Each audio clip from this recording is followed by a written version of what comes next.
We are commencing legal action against Mrs. Meghan Markle. Her televised allegations, particularly the Oprah interview, have inflicted undue harm upon the royal family. An apology no longer suffices. The matter will now proceed through The silence inside the king's private study shattered when a briefing was placed before him. Meghan had made an attempt to claim influence over rights held by the crown. Charles read the central paragraph twice, his disbelief hardening into fury. The request reached beyond money, recognition, or an appeal for support. It challenged who could control a protected part of the monarchy's charitable legacy. Before we go deeper into what this really means for the royal family, make sure to subscribe so you don't miss a single update. The Crown Heritage Foundation sat at the center of the dispute. Within this dramatized account, the foundation was a governed royal body responsible for charitable programs, historic campaign names, donor networks, and licensing privileges, the permissions required to use protected royal identities. Its authority carried weight because whoever controlled those rights could revive past initiatives, contact supporters, and speak with the credibility of royal history behind them. Meghan's representatives had submitted a formal request for shared authority over Sussex-linked projects once operated through that foundation. They wanted permission to restore former branding, reconnect with previous donors, and retain an interest in programs associated with her years of royal service. Palace officials had expected a request for cooperation. Instead, they received what appeared to be a demand for continuing power after she and Harry had stepped away from the duties that originally gave them access. Charles gripped his glasses until his fingers whitened. Anger replaced shock as he considered what the claim meant. Someone wanted to reach back into the institution, take hold of its influence, and avoid the burden that came with representing it. He rose from his desk, then stopped himself. The restraint made his next words even colder. Who gave them this language? Queen Camilla entered after hearing his raised voice from the adjoining room. She found him standing over the briefing, one hand pressed against the desk. When she asked what had happened, the monarch tapped the disputed paragraph and said the crown's legacy could not be turned into a bargaining tool. Camilla read the page, looked back at him, and understood that this was no ordinary family disagreement. A handwritten note attached to the file changed everything. It used internal terms known only to former foundation advisors and senior palace officials. Someone with privileged access had guided Meghan's team. Charles ordered an immediate review of old meeting records and access registers. Minutes later, an aide returned with the first name. The king stared at it without speaking, and his fury became something darker: betrayal. The request had ignited the crisis, but the people behind it would determine whether this remained a legal dispute or became a family war. Behind the formal language were three people carrying years of resentment. Charles saw a boundary being challenged. Meghan saw a legacy she believed had been built partly through her public work. Harry stood between them, desperate to defend his wife without completely destroying what remained of his relationship with his father. No courtroom had opened, yet every member of this wounded family was already preparing to lose something permanent. Charles believed the foundation's private rights formed part of the crown's inherited duty. The crown meant the continuing institution of the monarchy, whose responsibilities passed from one sovereign to the next, rather than belonging to them as personal property. To the king, those charitable names, donor connections, and protected projects could not be divided during a family dispute. They had been placed in his care, and one day they would pass to William. Across the ocean, Meghan reread the palace response in California. One sentence described her earlier contribution as service performed entirely on behalf of the crown. She stopped there, read it again, and felt her frustration deepen. The Duchess believed the campaigns she had helped promote carried part of her voice, her ideas, and her emotional investment. She was not merely demanding money. In her mind, she was fighting against the removal of her own history. Harry noticed the change in her expression and crossed the room without speaking.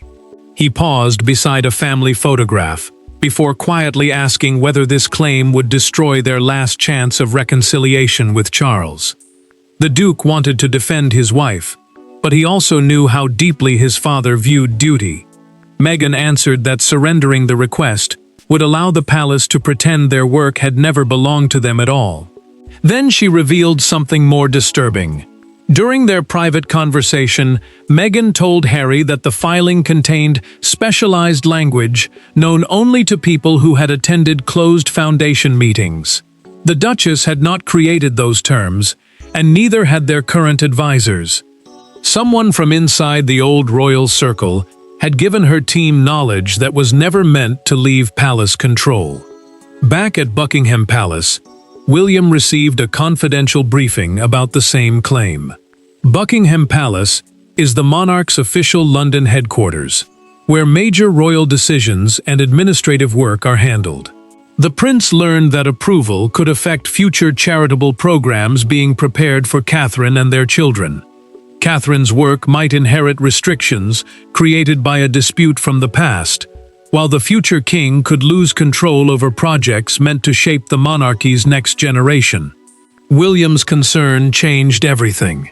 This was no longer only a struggle between Charles, Meghan, and Harry. The past was reaching directly toward the future. A documented access record soon identified a former royal advisor as the possible source.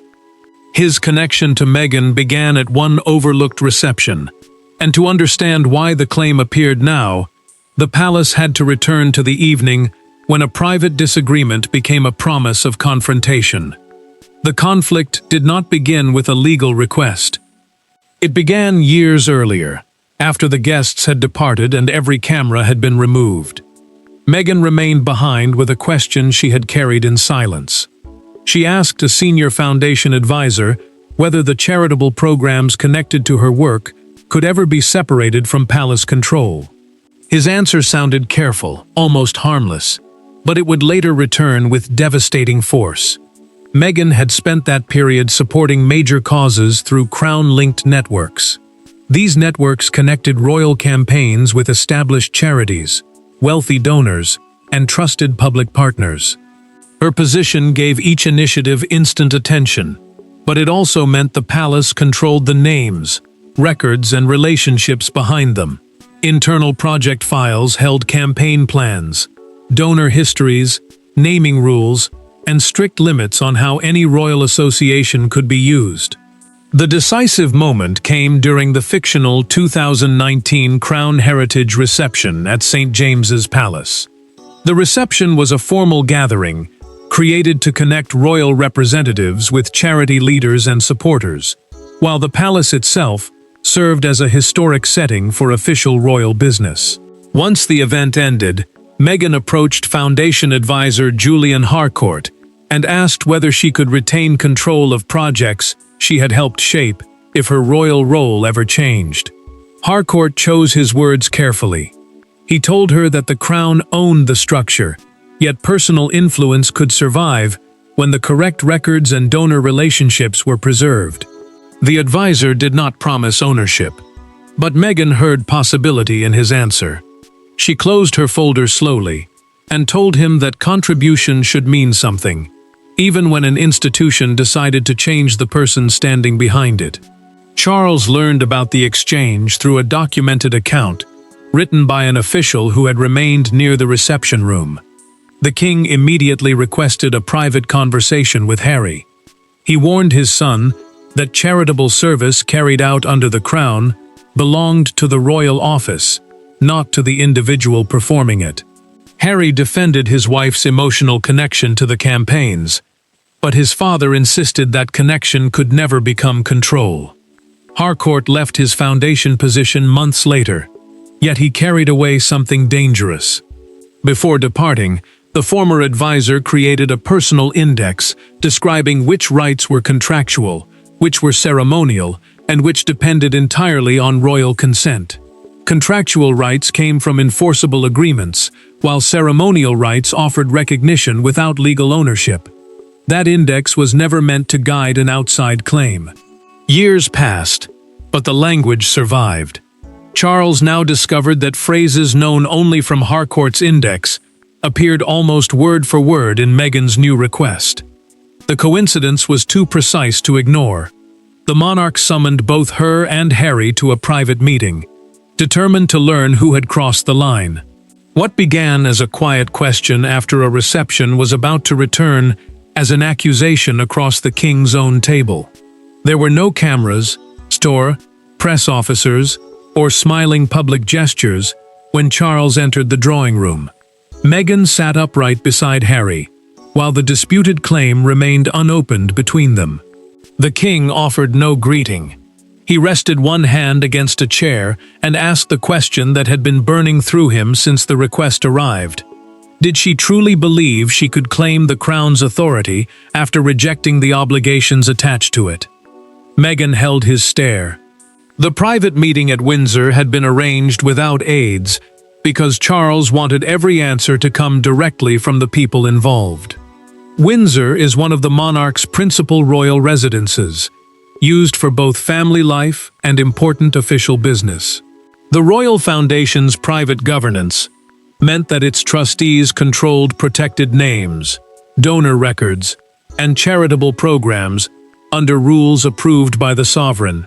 Supporting the same causes independently was allowed. Claiming authority over that structure was something entirely different. Charles explained the difference with cold precision. Meghan could create new campaigns, raise her own funds, and speak about any cause she wished. What she could not do, he insisted, was revive protected royal branding or approach foundation donors, as if her former authority had never ended.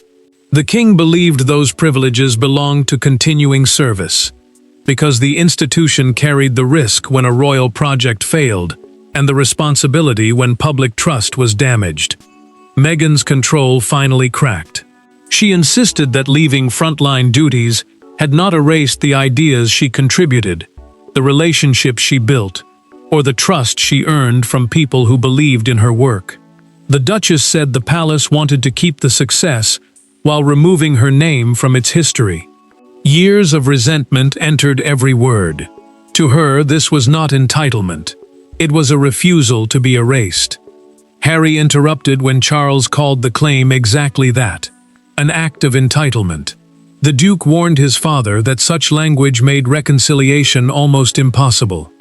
Yet the monarch turned toward his son with controlled pain and answered that loyalty could not appear only when access was wanted. Harry fell silent. He had expected anger, but not the sorrow beneath it. Meghan pushed the unopened file toward Charles. He refused to touch it and moved the chair aside, creating a final boundary between them. "You cannot leave the crown and still command it," the king declared. The sentence ended every attempt at politeness. Then Meghan revealed, during that private conversation, what Julian Harcourt had told her years earlier. The former advisor said certain project rights had never been formally reassigned, leaving a weakness in the foundation's records.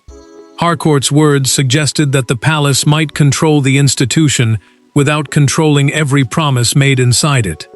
The door opened before Charles could answer. William entered after being summoned and delivered the discovery that changed the argument. The foundation trustees had found an old authorization carrying a royal signature, and the future king confirmed that the name written beneath it belonged to his father. The confrontation had exposed the anger, but the signature buried inside the records would decide who truly possessed the power to act. Power inside the monarchy rarely announced itself with shouting. Sometimes it appeared as a faded signature beneath a paragraph nobody expected to matter again. William stared at the authorization connected to Meghan's former projects, barely hearing the legal secretary speaking beside him. The page did not grant ownership, but it appeared to preserve consultation rights, and the name approving that language belonged to Charles himself. William understood why the distinction mattered. The foundation was controlled by trustees, acting under its charter, a written set of rules defining how the organization must operate and who may exercise its authority. Those trustees managed its charitable programs and finances, while the monarch retained final consent over protected royal names and legacy projects. Neither side could casually give those privileges away. Consultation rights carried far less power than Meghan's claim suggested.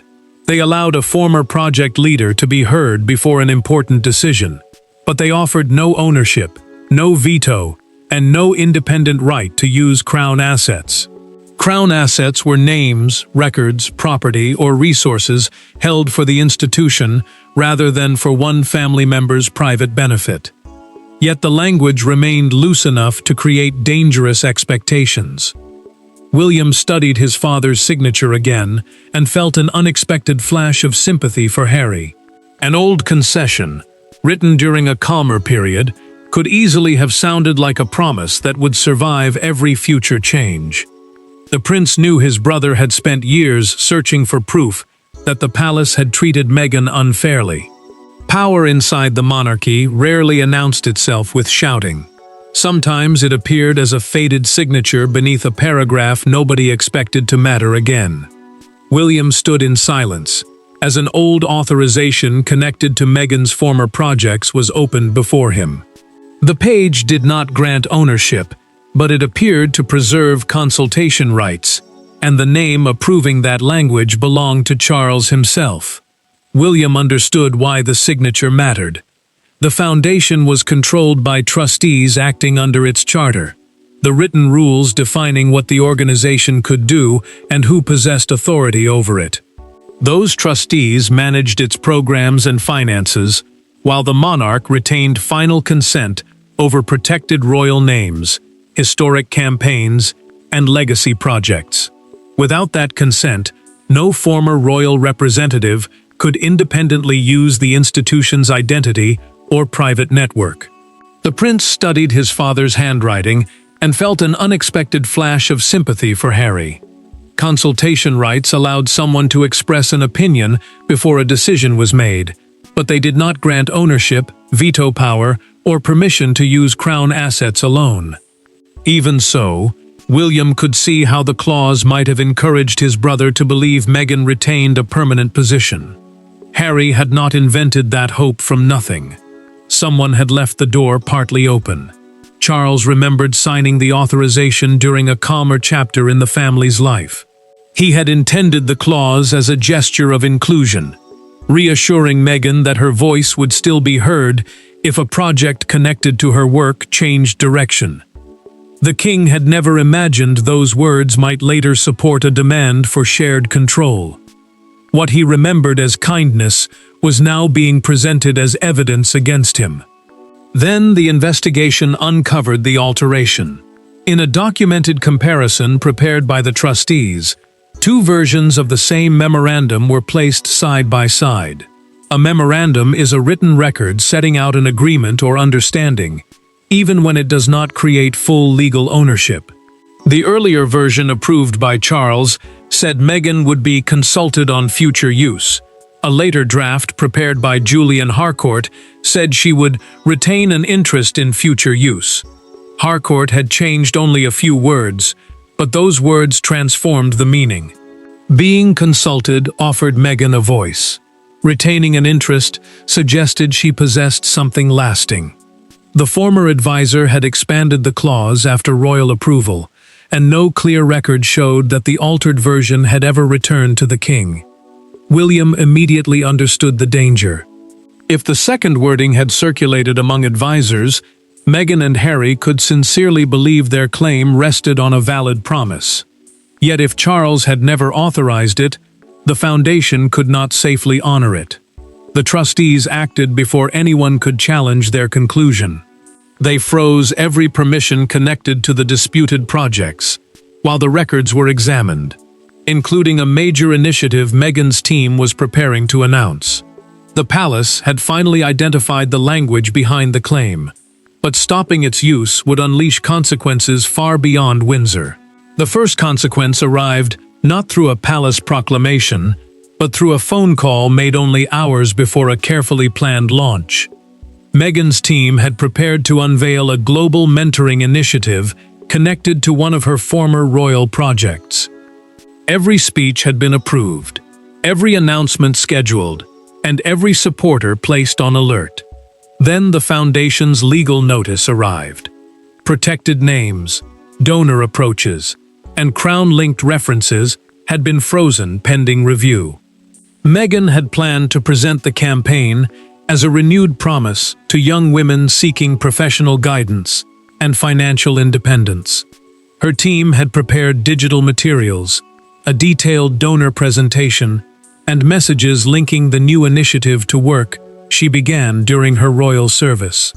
The historic branding mattered because it carried public recognition and opened doors to supporters who already trusted the original project. The legal freeze did not prevent Meghan from supporting mentoring or launching an independent campaign. It blocked her from using protected foundation elements while the ownership dispute was examined. A legal freeze is a temporary restriction designed to stop disputed rights from being used until the people in control determine who has valid authority. The distinction sounded narrow. Its impact was devastating. Meghan stood before the presentation screen as the familiar project identity disappeared from the launch materials.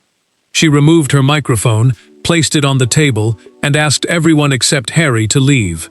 The Duchess waited until the door closed before telling him that the palace was doing more than rejecting her claim.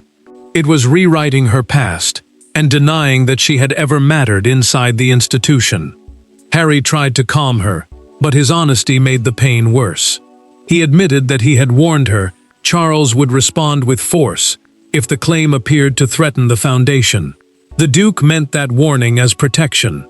Meghan heard it differently. She believed her husband had expected defeat from the beginning, but had allowed her to walk toward it without revealing how certain he was. The argument stopped when a second notice arrived.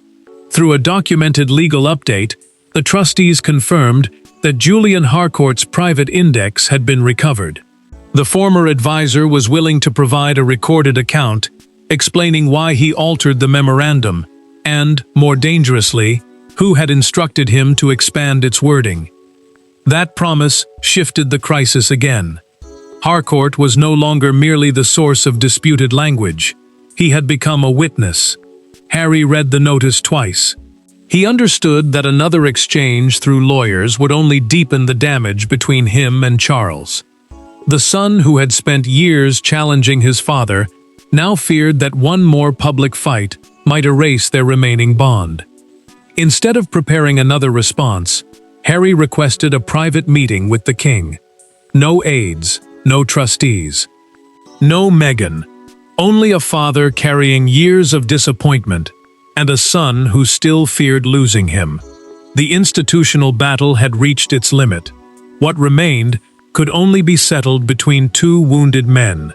Harry found Charles waiting beside an unlit fireplace, with no papers on the table and no advisor standing near the door. For the first time since the claim began, neither man had institutional language to hide behind. The son who had spent years defending his distance from the family now stood afraid of losing what little remained. His father looked equally guarded, but the fury that had filled their last meeting had faded into exhaustion. Harry had requested this private conversation because every legal exchange was hardening both sides.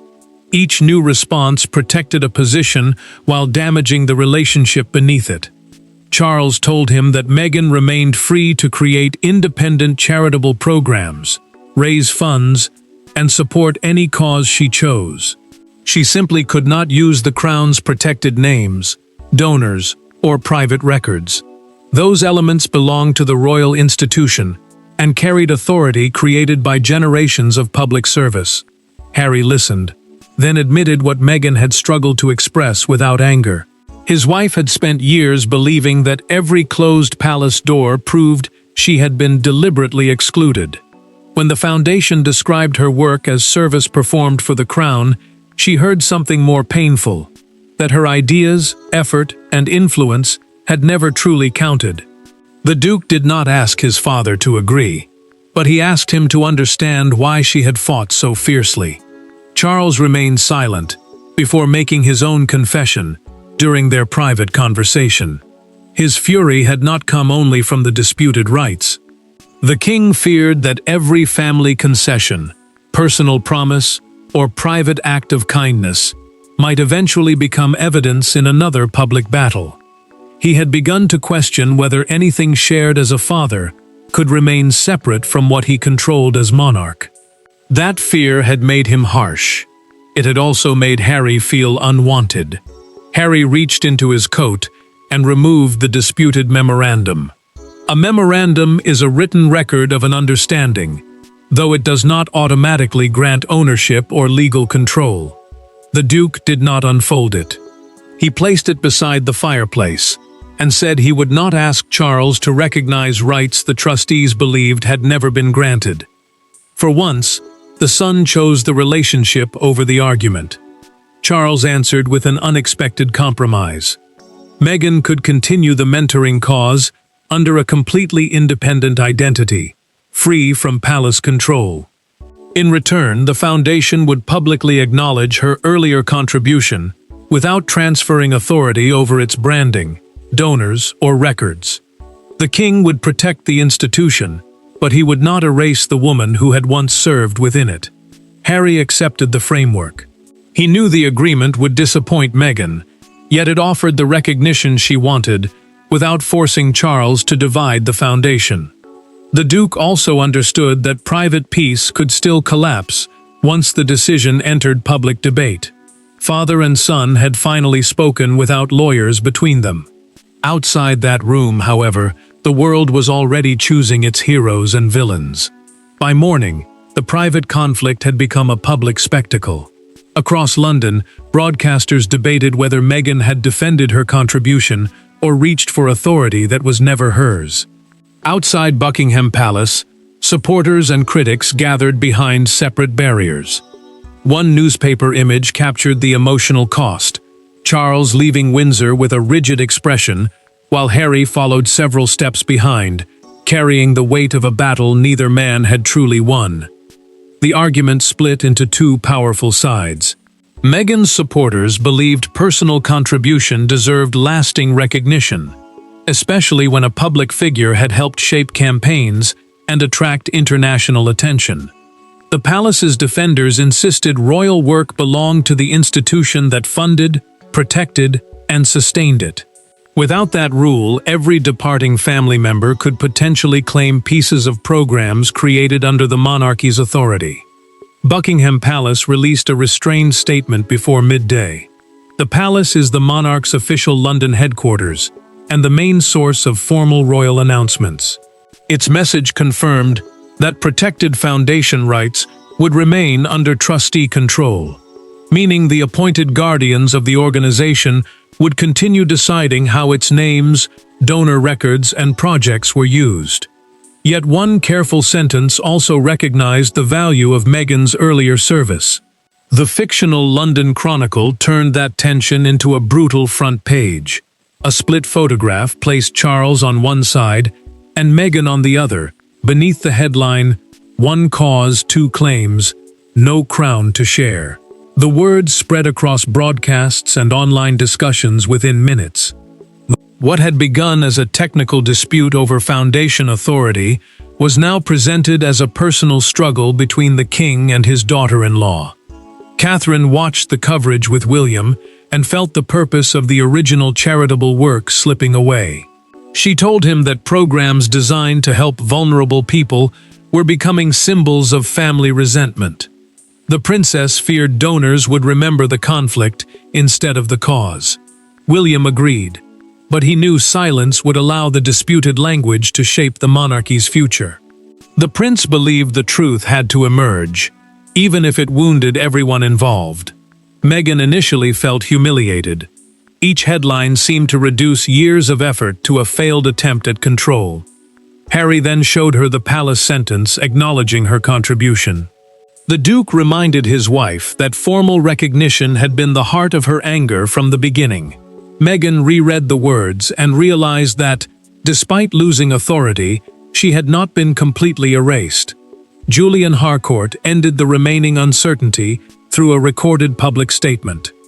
The former advisor accepted responsibility for expanding the draft language without sufficient royal approval.